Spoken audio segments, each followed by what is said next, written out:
Okay, so let's start this video with question 11.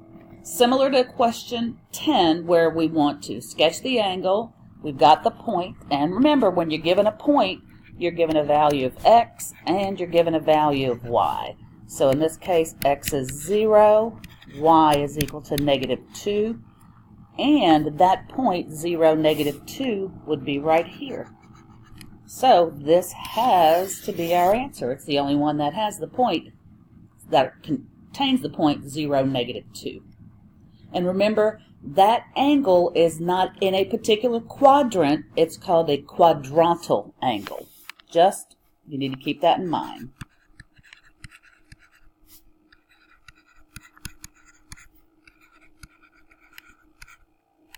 So it's a quadrantal angle. It doesn't land in any particular quadrant.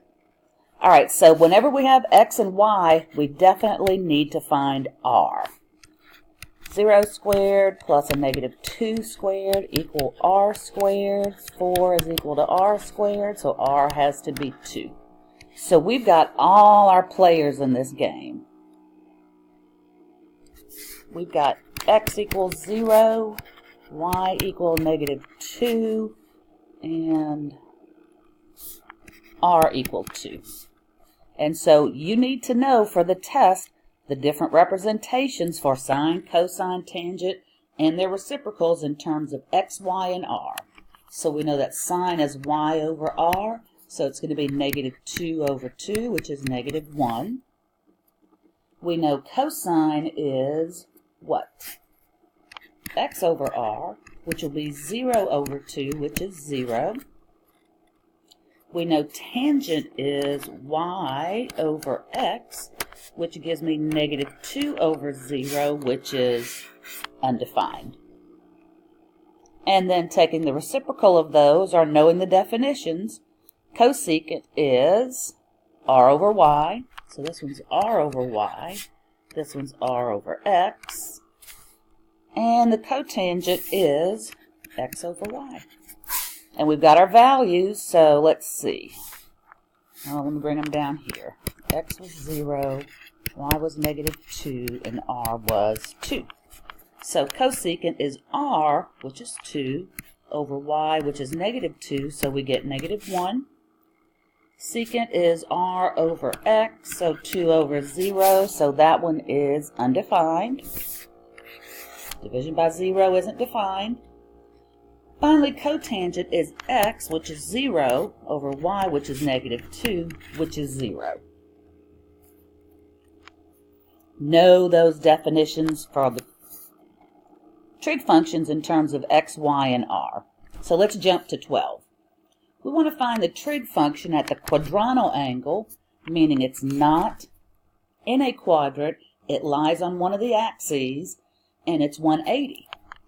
Well, we know where 180 is. Right there. 180. Let me move that over here. This is 180. What's the ordered pair there at 180? Well, the x is going to be a number, whatever that number is, and the y value is going to be 0. You go over x, up or down y. So that would be the basic ordered pair for an angle that landed at 180. So we want cotangent. And the definition for cotangent is x over y. So what do we know about this problem? X is some number. Y is 0. Well, given that setup, what is it? It's undefined.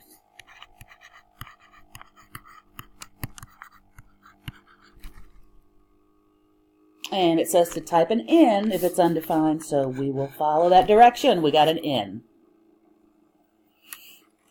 Okay, check out 13. It's one of those puzzle problems. Here's something you have to know for the test. You need to know the signs of your trig functions in their quadrants. So in quadrant 1, everybody's positive.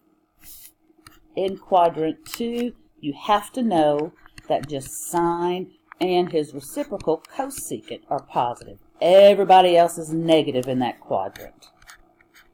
Quadrant 3, Tangent and cotangent are the only two that's positive. Everybody else is negative.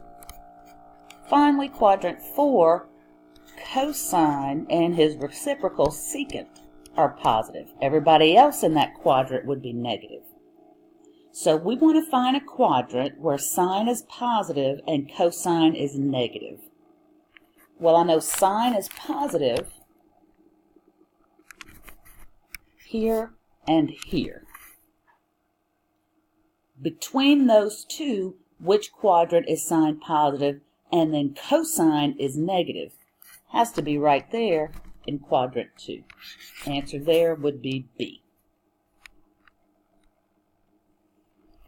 Okay, this is just talking about in general terms, thinking about SOHCAHTOA or Oscar had a heap of apples, like I said in class. We want to find the expressions for sine, cosine, and tangent of the angle theta, which is given to us right here. There's our theta. And U actually represents opposite. V is our hypotenuse. And T would be our adjacent side. So I know that sine is opposite over adjacent, but in terms of this problem, it would be U over T. I know cosine is, ooh, that messed me up. Sorry. Sine is what? Opposite over hypotenuse, which would be U over V. My bad. Cosine of theta is adjacent over hypotenuse. And in this case, adjacent is T and hypotenuse is V.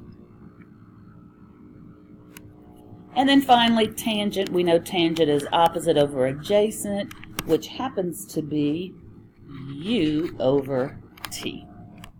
I'd pull out my handy-dandy calculator for problem 15 to see if sine of 20 is greater than cosine of 20. Pulling out your calculator, the sine of 20 is like 0.34, and the cosine of 20 is 0.93.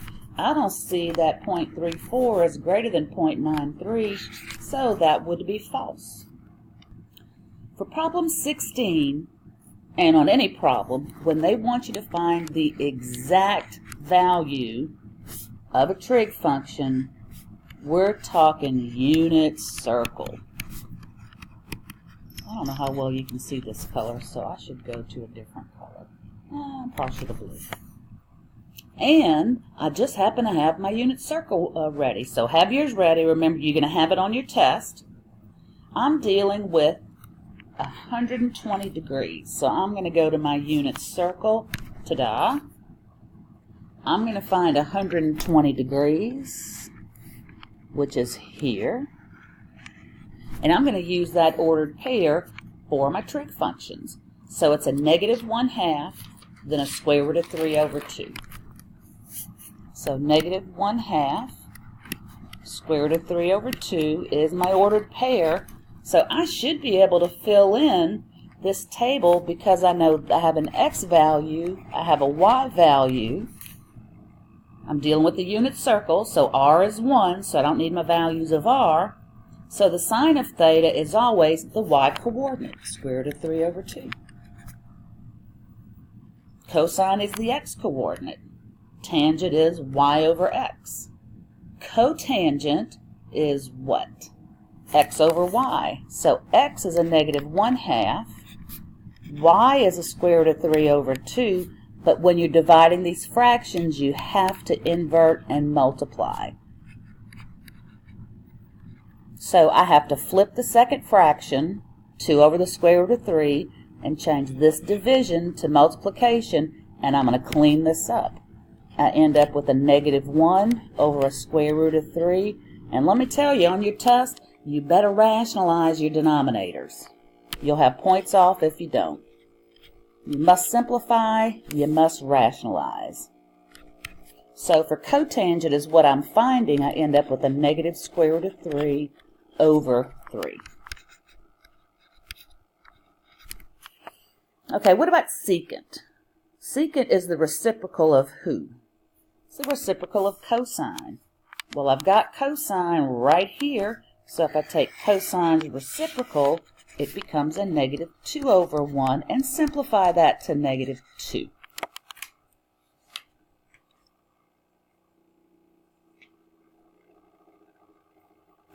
Good.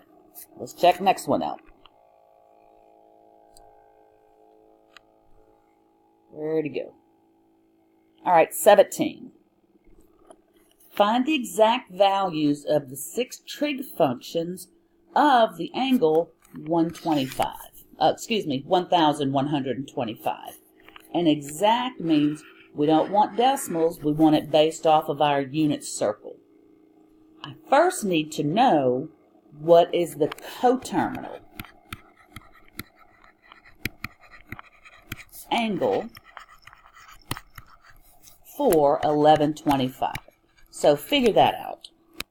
Well, figure it out. Coterminal angle to 1125 is actually 45 degrees. So I can go to my unit circle. Here is my 45 degrees. There is my ordered pair. And so the ordered pair I'm dealing with is a square root of 2 over 2, comma, square root of 2 over 2. I'll use that, x and y, to get my trig functions. So the sine is the y-coordinate, square root of 2 over 2. Cosine is the x-coordinate, square root of 2 over 2. Tangent is y over x. What's cool is y and x are the same thing, so tangent is just 1. Now we can do the same thing. Now remember, big thing you need to read right here. Simplify your answers. Okay, if you can reduce them, reduce them. Rationalize any denominators. You must take care of that on the test. If you don't, points are going to be whacked off. So I think you can figure out cosecant. You flip square root of 2 over 2, so you get 2 over the square root of 2, but you got to rationalize. And you end up with a 2 square root of 2 over 2, which is just square root of 2. This is what I mean by simplifying. Knock out those two 2's. Simplify it out. Secant's going to be the exact same thing. It'll be the square root of 2. And cotangent is the flipped version of tangent, so it's just got to be 1.